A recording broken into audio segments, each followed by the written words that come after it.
আসসালামু আলাইকুম। আজকে আমি পোলাও রান্না করব। তো এখানে আমি পেঁয়াজ কুচি আর এলাচ, দারচিনি, তেজপাতা এগুলো দিয়ে দিয়েছি ফোড়নের জন্য। এবার আমি চালগুলোকে দিয়ে দিব, ভালোভাবে ভেজে নিতে হবে। আর চালগুলো ভাজতে ভাজতে এমনভাবে করতে হবে যেন শন শব্দ হয়, তখনই বুঝে যাবেন যে চালগুলো ভাজা হয়ে গিয়েছে।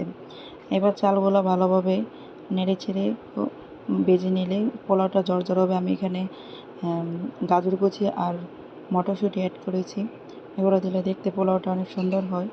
এবার আমি 3 কাপ চালের মধ্যে 6 কাপ পানি না দিয়ে 5.5 কাপ পানি দিয়েছি। আর আমি আদা রসুনটা পানি দেওয়ার পরই দিই। এবার আমি দুধ দিয়ে দিয়েছি হাফ কাপ। ওই যে 5 কাপ পানি দেওয়ার পর হাফ কাপ দুধ দিয়েছি। আর আদা রসুনটা যদি পানি দেওয়ার সাথে সাথে দেন তাহলে পোলাওটা দেখতে সাদা হবে আর কালারটাও সুন্দর আসবে। পোলাওটা দেখতে অনেক সুন্দর আসছে, ঝরঝরও হয়েছে। এই তো আমার রান্না হয়ে গিয়েছে। রান্না শেষে এবার আমি ঘি অ্যাড করব। ঘি অ্যাড করে আমার রান্না পুরো